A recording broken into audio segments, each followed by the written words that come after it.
Edição.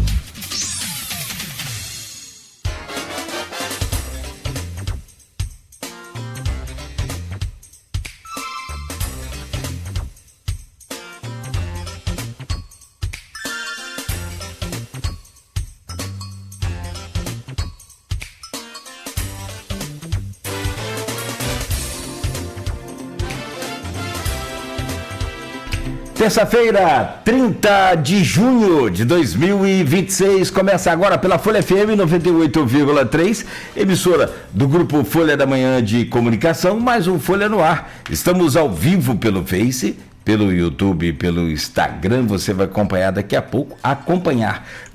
pouco, também já editado, sem aí os intervalos, na íntegra, este programa de hoje, em podcast. Logo mais tem reprise também na Plena TV, né, deste programa, pela Alexa. É só dar o comando para Alexa ouvir Folha FM. Baixe também o nosso aplicativo aí na sua lojinha de app e instale aí no seu smartphone para você seguir, curtir, compartilhar a nossa programação. São 7h08 em Campos. Muito bom dia, eu sou o Cláudio Nogueira. Sejam todos bem-vindos. Esta é a edição do Folha no Ar. E a gente já começa com a previsão do tempo com o Instituto Nacional de Meteorologia, trazendo para Campos hoje tempo ensolarado bom, né? Tempo bom com 19 de mínima, 30 de máxima. Agora aqui na área central da cidade faz 19 graus.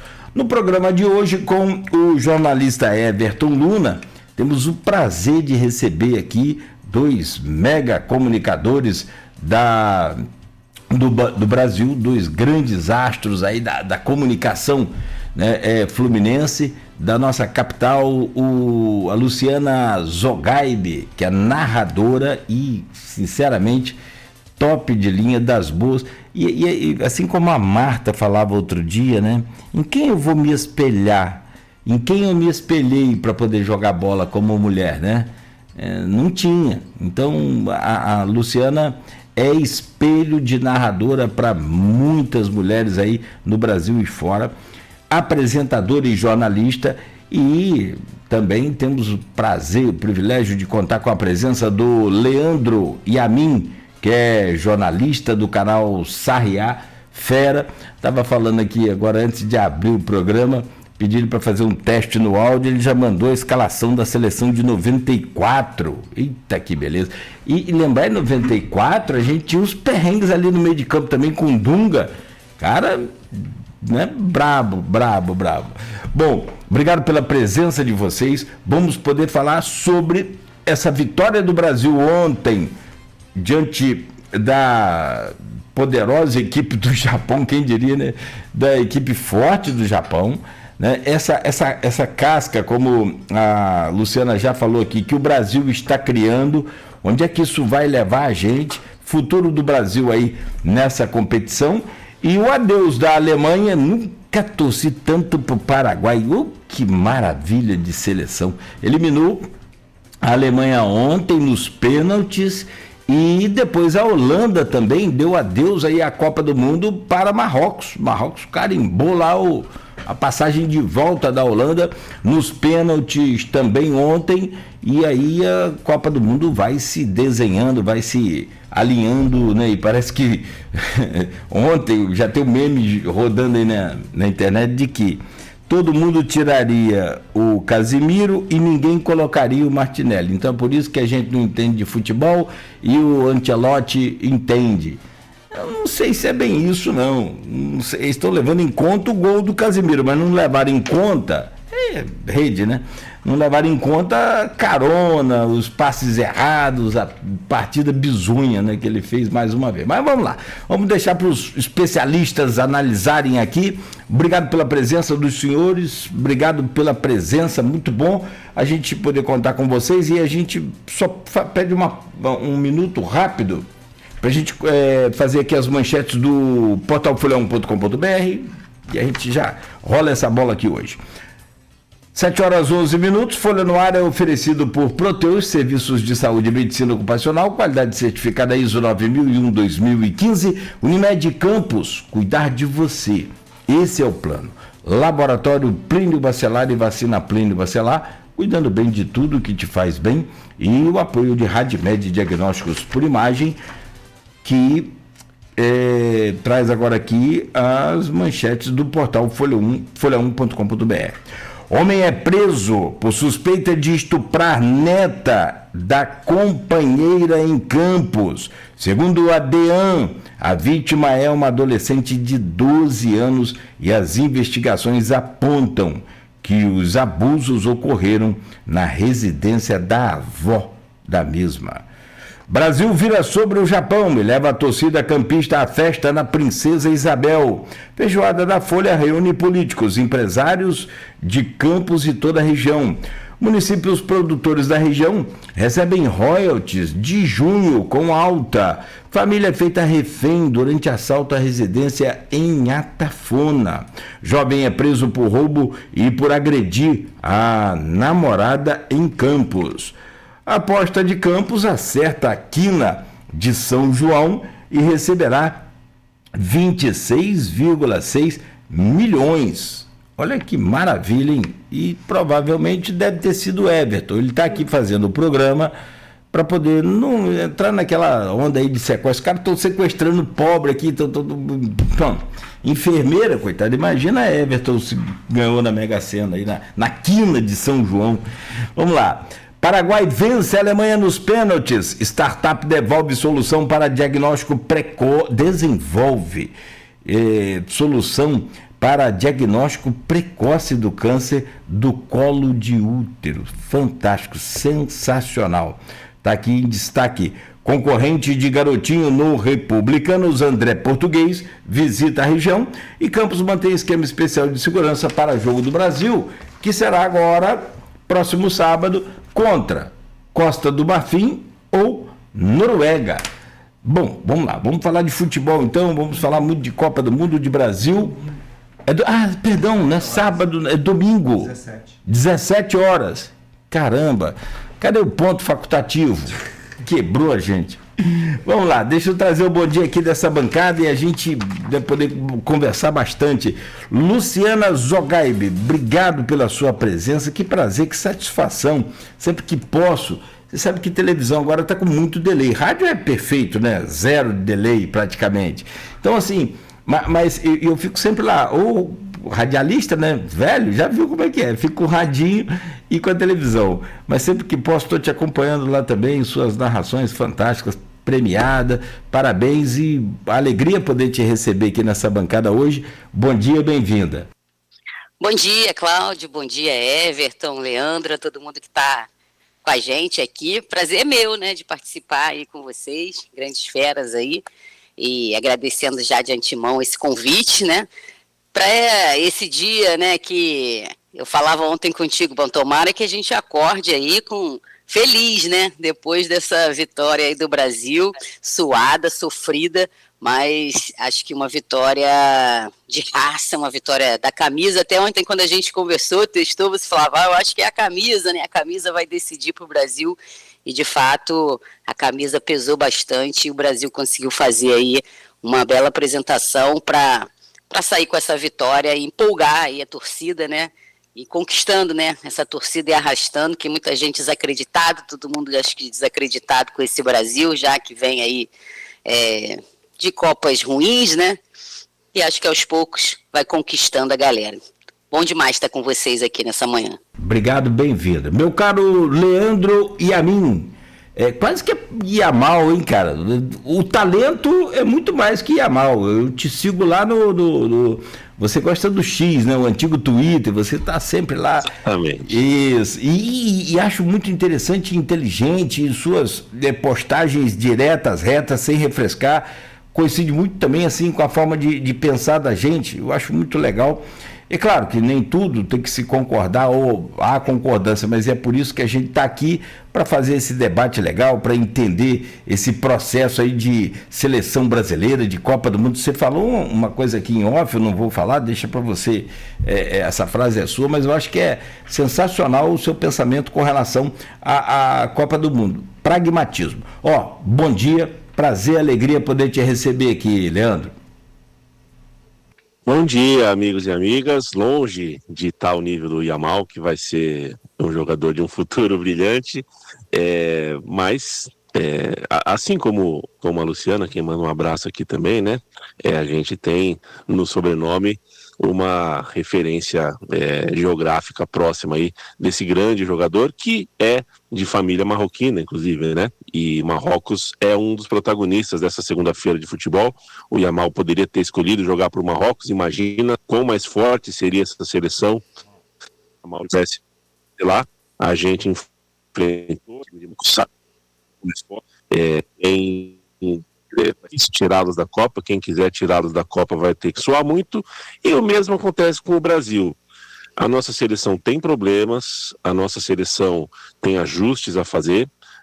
Acho que pelo menos 2 dos nossos problemas são importantes, são graves, mas a Copa do Mundo é sobre continuar em pé, né?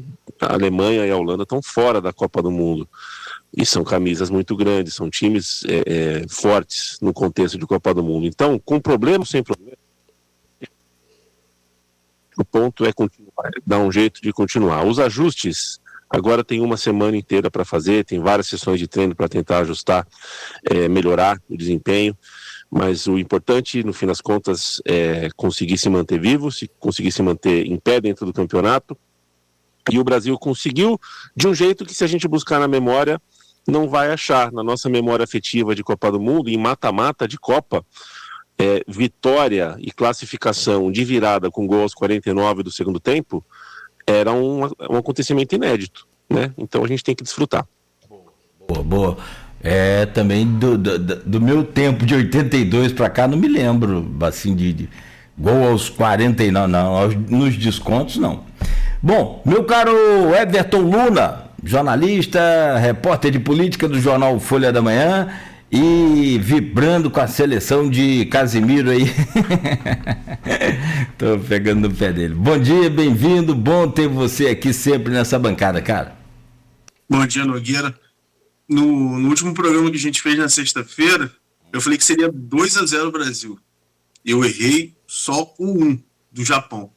Mas acho que tô no caminho. Eu aprendo com vocês, né? Eu acho que o Brasil tem erros e acertos, mas segue vivo. Mas a gente está aqui para ouvir o Yamin, ouvir a Luciana. Luciano, quais são os pontos que você destaca, positivos e negativos, da partida de ontem?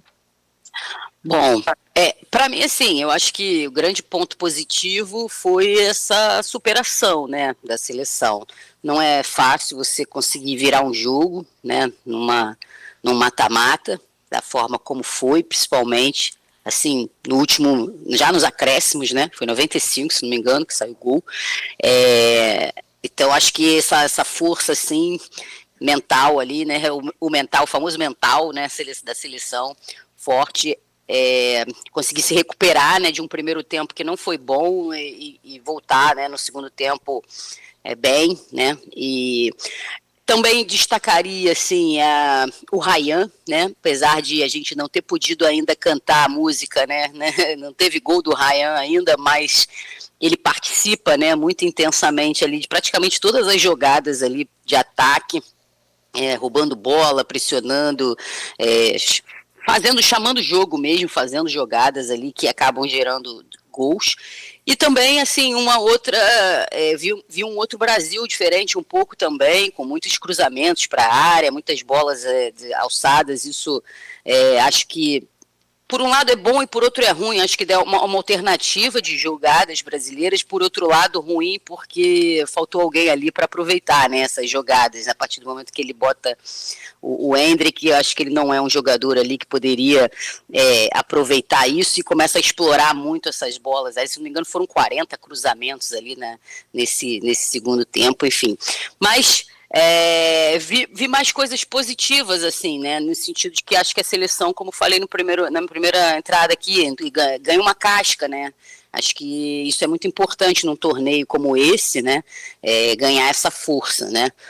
Acho que o Brasil vem numa crescente, né, desde o primeiro jogo que não foi bem, depois foi melhorando, e E acho que isso é também muito bom para essa competição, né? Você ir numa crescente. A gente viu seleções aí, o próprio Japão fez um primeiro jogo contra a Holanda muito bom, causou até medo em muita gente, né? Por um futebol rápido e tal, e depois caiu ali nos jogos sequentes, né?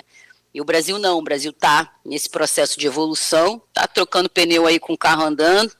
A gente ter repetido a escalação também vejo como um ponto positivo, mostra que o Ancelotti ali encontrou um time, não sei se vai ser possível, né, porque agora o Paquetá vai fazer exames hoje, não sei se vai poder continuar, né, aí como titular, é uma dúvida agora para essa sequência, uma dúvida importante, né, de quem que ele vai agora optar ali pelo meio. Enfim, agora, negativo mais destaque mesmo, acho que essa é o que a gente já via antes, né? Essa lentidão, principalmente na recomposição, o Casemiro, né? Um cara que tem ali a sua liderança, tem o seu, né, tem a sua qualidade, mas acho que já não acompanha tanto no sentido físico, né? O que mostrou também no final ali bastante esgotamento, acabou tendo que ser substituído na marra. E um Ancelotti, né, cara, que é um cara que sabe ganhar esse tipo de competição. Ele tem um plano, né? Acho que todo mundo queria que saísse o Casemiro no intervalo do jogo, todo mundo queria essa substituição e ele não fez. Mostrou ali que botou o Martinelli também, muita gente questionou também naquele momento, botar o Martinelli, então ele teve estrela. Não sei se realmente é o plano ou se faltou talvez um pouco de...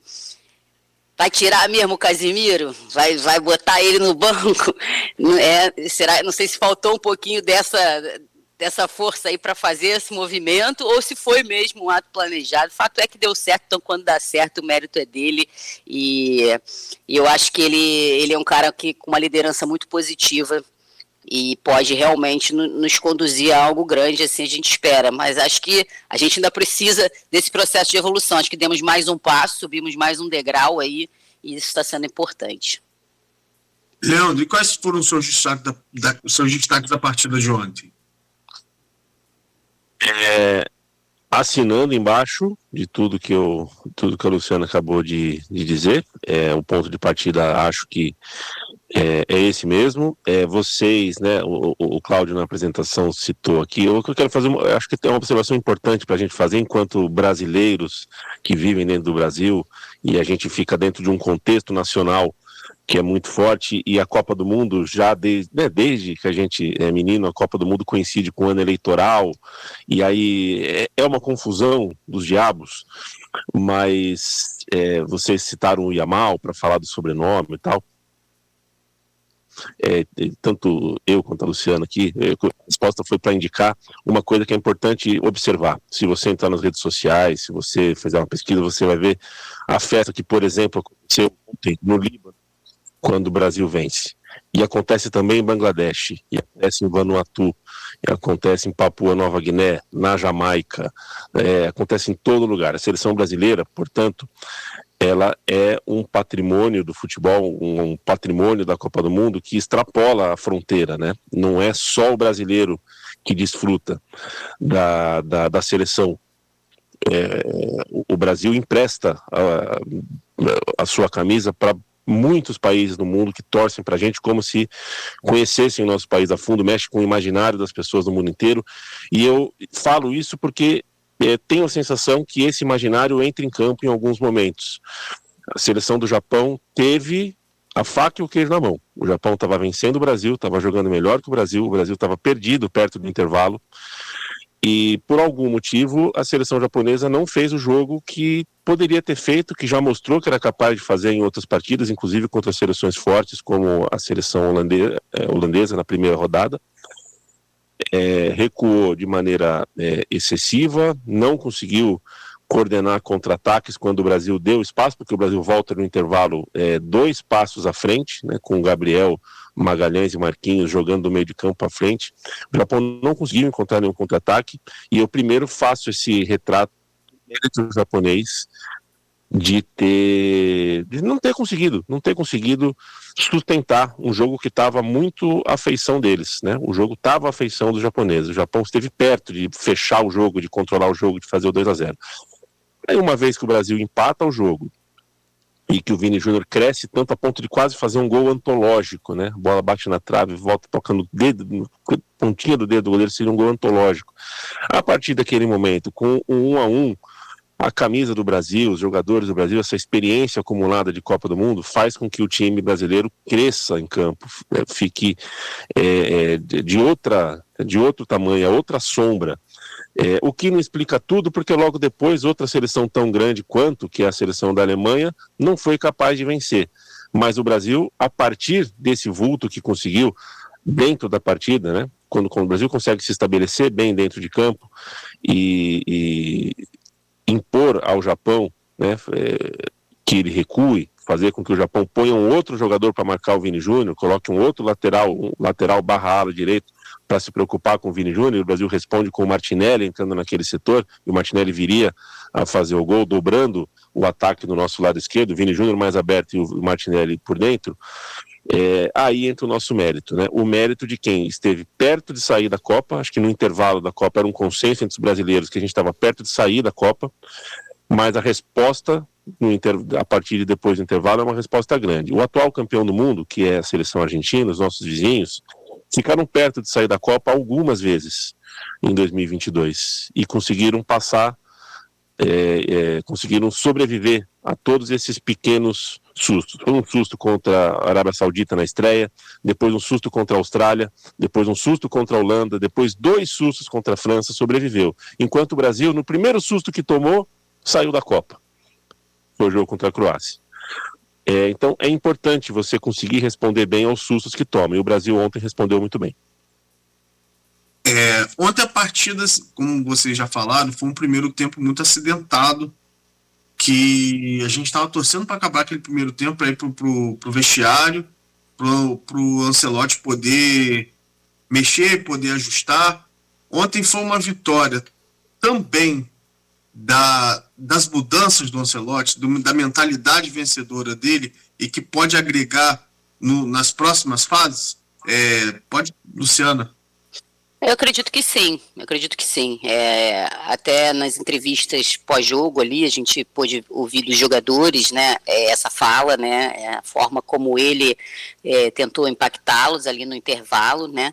Eu creio que sim, assim, era um primeiro tempo onde a gente até em algum momento estava tendo certo domínio, mas aí a gente tem uma falha, né, o gol nasce de um erro de passe ali do Danilo, e aí depois as coisas ficam realmente confusas, né? Ficam complicadas, com o Japão tendo mais oportunidades ali até de conseguir, de repente, ampliar e aí dificultar ainda mais para o Brasil. Então acho que sim, acho que no intervalo ele conseguiu mudar essa postura, né, da seleção brasileira, que volta para um segundo tempo bem mais disposta a atacar, a ir para frente, e um Japão que também acaba recuando, né, buscando ali se defender mais, e aí a gente também com muita dificuldade, né, nesse jogo onde a equipe adversária se posta muito defensivamente, o Brasil acaba, né, sendo mais efetivo naquelas bolas de velocidade, de ataque e tal, mas por outro lado também a gente consegue criar mais volume ali no ataque. E aí foi uma questão de tempo para sair o gol, né? O gol do Casimiro. Um pouco antes, como bem lembrou o Leandro, quase que o Vini faz um golaço, né? Ia ser um gol assim, espetacular. Ele que ontem não marcou, mas seguiu sendo um jogador bem importante aí para a seleção. Então acho que sim, acho que a forma como ele consegue ver o jogo, a forma como ele consegue impactar os jogadores, né? Isso ele já mostrou várias vezes, né? O Real, campeão da Champions, foi um Real que veio de diversas viradas, né? Diversas viradas ali históricas, inclusive. Então acho que nisso aí ele conseguiu agregar bastante casca ali para o time. Time que tem muitos jogadores experientes em campo também, que estão acostumados com esse tipo de decisão, que faltou, né, para o Japão. O Japão tem que comer ainda muito, tem que comer feijão com arroz, largar um pouquinho de sushi, comer feijão com arroz para poder... eles que estão aí num projeto, né, eles estão num projeto de serem campeões até 2050, tem lá todo um planejamento para isso, mas futebol é decidido mesmo em campo, você tem que A gente tem muitos bons jogadores, né? São muito organizados, mas falta bastante ainda para eles conseguirem esse objetivo aí de 2000. Falta principalmente essa experiência, né? Essa experiência que eles vão adquirindo aí ao longo dos torneios, mas a gente mostrou que tem de sobra ali no banco. Bem. Veja só, né? Eu vejo dois problemas principais na seleção, se a gente tiver que fazer o pós-jogo ali, né? Porque comemora, toma um banho, vai pro ônibus, vai pro hotel, a festa é grande, mas uma hora tem que voltar à realidade, pensar o próximo jogo. Para mim é inconcebível, Everton, Cláudio, Luciano, amigos e amigas, é inconcebível que em 23 opções de jogadores de linha, o Brasil não tenha um lateral direito na convocação. O lateral direito que o Brasil tem se chama Danilo. O Danilo já foi lateral direito, né? O Danilo não atua como lateral direito já há algum tempo. Ele é opção de zagueiro do Flamengo, inclusive zagueiro reserva. Pela sua história, pela sua liderança, a convocação é justificada. Mas não ter uma outra opção de lateral me parece um erro grave, sendo que você tem 23 escolhas. Mas a gente não tem lateral bom. Não sei se vocês se recordam da Copa de 98, o Zagallo também não tinha um lateral direito bom para substituir o Cafu no nível do Cafu. E ele convocou o Zé Carlos, que fez um bom campeonato estadual pelo São Paulo. Zé Carlos que imitava um galo, né? Ele tinha como principal característica saber imitar um galo. E o Zé Carlos teve que jogar a semifinal daquela Copa, porque o Cafu foi suspenso nas quartas de final. Quem não tem o Zé Carlos, jogaria provavelmente um zagueiro lá. Acho que você tem que ter um reserva. Você tem que ter pelo menos 2 jogadores para essa posição. O Ancelotti apostou que o Ibáñez seria esse jogador, e o Ibáñez, depois da primeira rodada, em que ele não apresentou nada naquela posição, foi obliterado, né? Foi colocado no fim da fila, não jogou mais. Eu acho que o Danilo com o Casemiro juntos, os dois ao mesmo tempo, fazem o Brasil perder muita velocidade em recomposição defensiva. Quando tem a bola, também é lento para começar as jogadas. A contribuição do Casemiro, o gol que ele fez é melhor até a gente ter esse Casemiro, entra na área de uma vez e briga de cabeça lá. A seleção do Japão é mais baixa, porque se precisar do Casemiro com a bola no pé para começar as jogadas, para distribuir a bola, para carimbar, fazer essa bola girar com velocidade, o Casemiro não dá mais conta. Já nunca foi o ponto mais forte dele, não dá mais conta. Eu acho que são 2 jogadores que juntos potencializam. Não tem problema você ter um jogador um pouquinho mais lento, que passou do auge, que já está com aquela experiência que faz a velocidade ser um pouco menor. Os 2 juntos estão fazendo com que o Brasil fique muito lento na saída de bola e na recomposição. E que o gol do Japão saia de um passe errado do Danilo, que o Casemiro tentou antecipar e não conseguiu, depois perdeu na corrida. Já tinha cartão amarelo tomado desde antes dos 15 minutos, por isso não tinha nem opção de matar a jogada, senão ele seria expulso. Eu acho que é notável. O Brasil, em 82, né, puxando um pouquinho para a memória, quando o Brasil perde para a Itália, no Sarriá, e sai da Copa de 82, tem um passe do Toninho Cerezo, que está perto da linha lateral, e dá um passe para dentro, um passe errado para dentro, e aí sai o contra-ataque do gol que nos tira, de um dos gols da Itália que nos tira da Copa do Mundo. Esse passe do lateral para dentro, ele tem que ser um passe de segurança. O Danilo deu um passe na fogueira, deu um passe errado. Esse passe, ele não pode acontecer.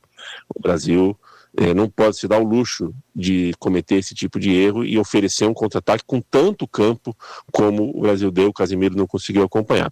Esses, para mim, são os 2 problemas que eu classifico como graves.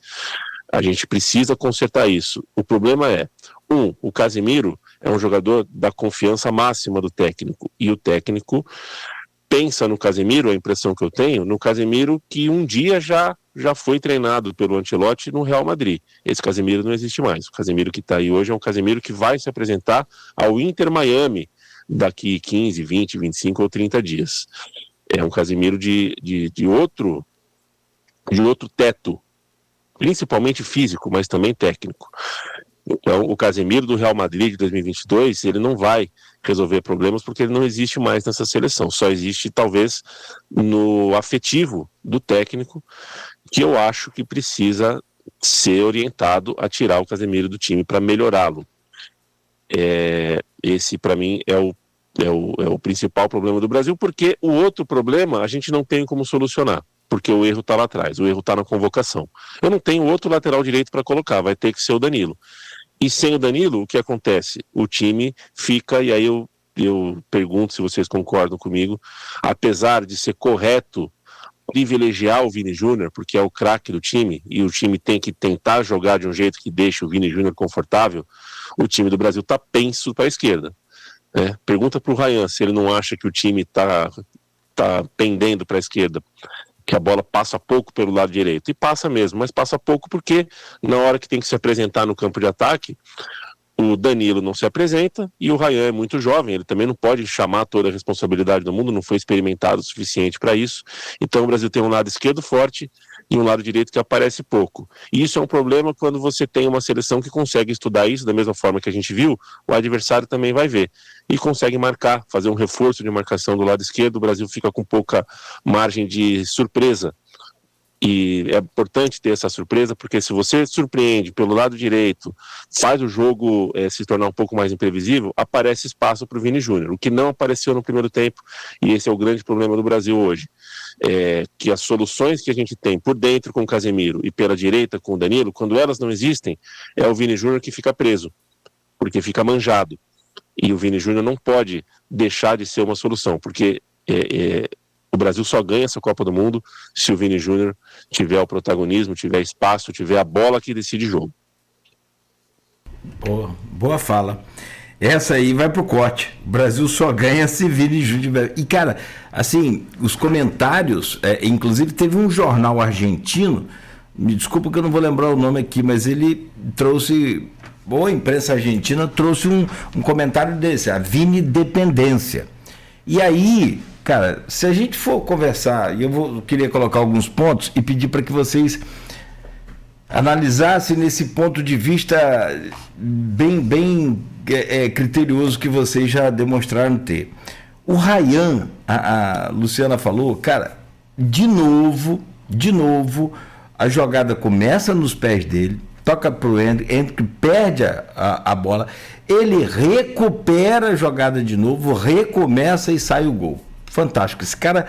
E aí traz um detalhe, porque o Ancelotti falou que ele não é teimoso. Cara, todo técnico é teimoso, não tem como não ser. Porque ninguém fala de Rafinha. Rafinha não está fazendo falta para a seleção brasileira, ninguém comenta dele. Olha, não jogamos, aí passamos sufoco, porque se Rafinha estivesse lá seria... Não, ninguém fala. E aí fica uma questão. O que mudar? O Leandro começou a tocar no assunto, aí eu vou fazer essa pergunta para a Luciana e depois para o Leandro responder a mesma questão, talvez mudando um pouco, mas tentando aprofundar mais essa coisa de qual é a seleção ideal. A gente está com o técnico ideal? Foi consenso no Brasil a chegada de Ancelotti? Foi, demorou, aquela coisa toda. Mas olha só, e me parece que um ponto tem que ser muito discutido também, que é o psicológico. O Brasil tomou o primeiro gol, não sentiu, partiu para cima, buscou o empate, daquele jeito que o Brasil está jogando, sem nenhuma beleza, nenhuma maravilha, mas conseguiu não só o empate como a vitória. E aí eu pergunto a você, minha querida Luciana Zogaibe, qual é o time ideal? Porque assim, na estatística que eu busquei aqui, você traz lá do gol Alisson, Marquinhos, Casemiro, Paquetá e Rafinha, todos com um número altíssimo de participação na seleção. O próprio Casemiro tem mais de 100 jogos pela seleção. E aí, você não ganhou nada nesse período com esses caras. Nós só ganhamos uma Copa América em 2019, aqui dentro do Brasil, contra o Peru. Manter esses caras, de novo, como base dessa seleção já antiga, é a seleção ideal? Porque se você perguntar a 210 milhões de brasileiros, cada um tem uma seleção. Mas eu pergunto a você, Luciana, a gente consegue, com essa casca que você citou, criar aí uma seleção ideal para enfrentar uma França, uma Argentina pela frente? Essa é a seleção ideal? Pois é, eu acho que assim, começando pela questão dele ser o técnico ideal, né? Eu acho que a gente teve um ciclo extremamente conturbado, errado, mal planejado, mal feito. Acho que é indiscutível a qualidade do Ancelotti como treinador, né, pelas conquistas, enfim, não tem o que falar em relação a isso. Não sei se não poderíamos ter outro treinador também. Acho que tivemos outros treinadores que passaram por aqui, estrangeiros, se fosse o caso, que conhecem bem o futebol brasileiro. Eu acho que ele se esforçou para também se aproximar, né, do futebol brasileiro, esteve presente aí em vários jogos, viajou o Brasil inteiro, conheceu, colocou na seleção jogadores atuando aqui no futebol brasileiro, coisa que a gente não via, né? Existia sempre essa máxima que o futebol brasileiro não tem intensidade, não serve para jogar na seleção os jogadores que atuam aqui. Aliás, ontem o Paraguai, né, eliminou a Alemanha com vários jogadores que atuam no futebol brasileiro. É claro que as ligas europeias existem outro grau de intensidade, é um outro futebol, às vezes até quando a gente acompanha as partidas, né, mas acho que não dá para descartar dessa forma os jogadores que aqui atuam, né? Então, eu acho que o Ancelotti acaba sendo uma boa escolha por toda a bagagem que ele tem, por todo o conhecimento que ele tem e por ser um cara vencedor, né? Agora, essa questão do time ideal é isso, assim, ele teve pouco tempo, né, para conseguir, e aí ele se apoiou na confiança, naqueles que ele já... isso é natural de qualquer técnico, né? Tem ali aquela questão da panela do treinador, mas é a questão da confiança, os jogadores que ele confia, os jogadores que ele consegue ter um diálogo melhor, que ele sabe que aqueles ali entendem o que ele quer e vão ser um porta-vozes dele dentro de campo. Mas acho que, assim, a própria mudança que ele fez constante na equipe mostra que nem ele talvez tenha chegado ainda no time ideal, né? A partir do momento ali daquele terceiro jogo, que o time meio que encaixou, venceu, apesar que eram parâmetros muito pequenos, né? A gente teve pela frente duas seleções fracas, né? Nas partidas ali onde o Brasil foi crescendo, mas ainda não é um parâmetro. Quando a gente bater de frente com uma França, com uma Argentina, é que aí a gente vai ver realmente aonde estamos e, a meu ver, ainda estamos degrau abaixo, né? Mas, assim, diante das opções que estão lá, né, convocadas, ele pode fazer algumas mexidas ainda, a meu ver, no meio-campo, principalmente, mas que vai ganhar de um lado, vai perder de outro, né? Eu acho que ontem, por exemplo, falar, bota o Danilo, mas é um cara que talvez nesse sistema ali para marcar vai ser um pouco mais complicado, enfim.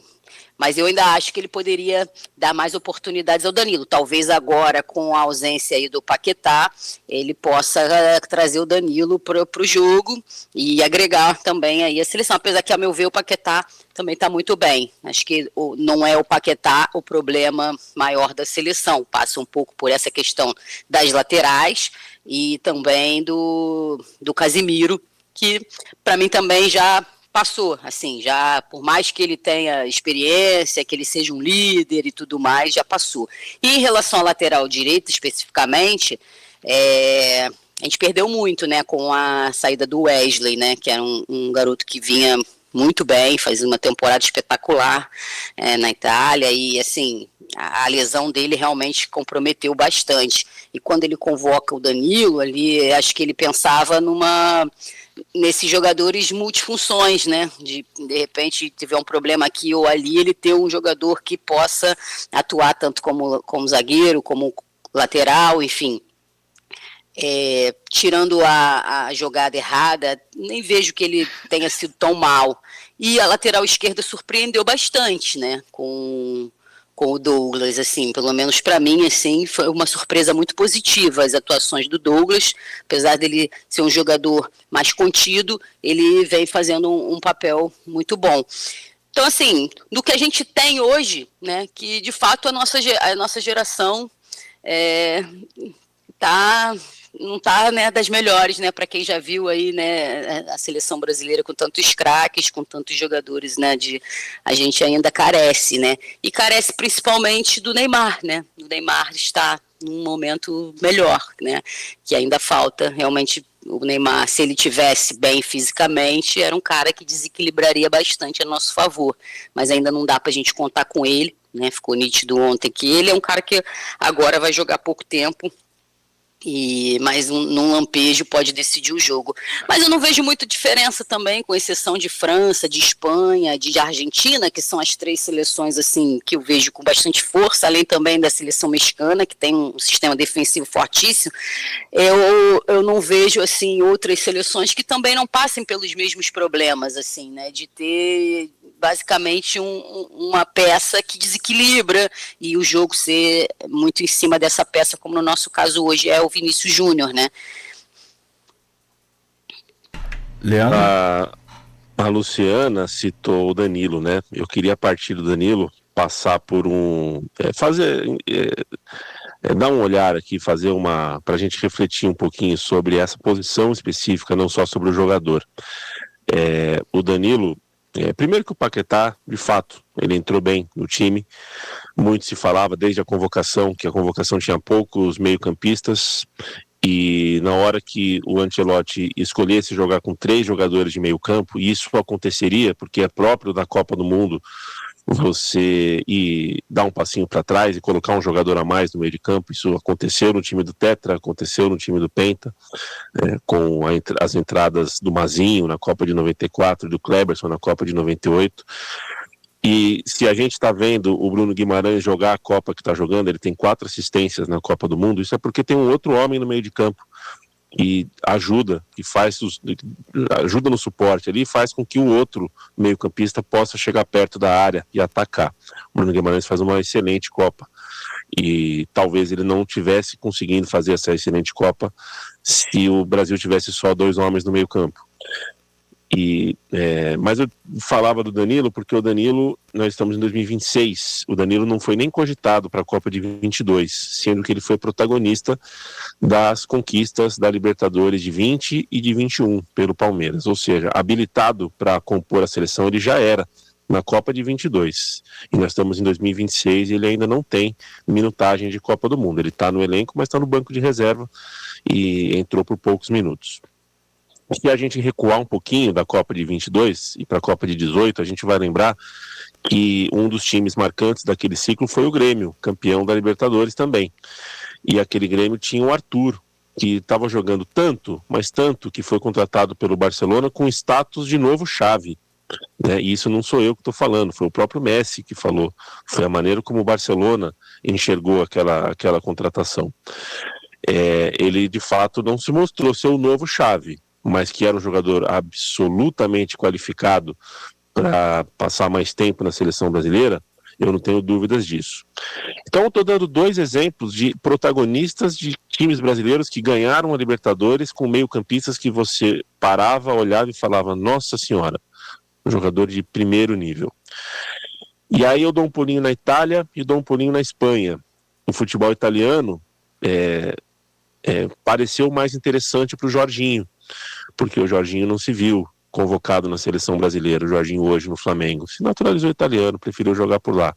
O filho do Mazinho, tetracampeão, o Rafinha, a mesma coisa.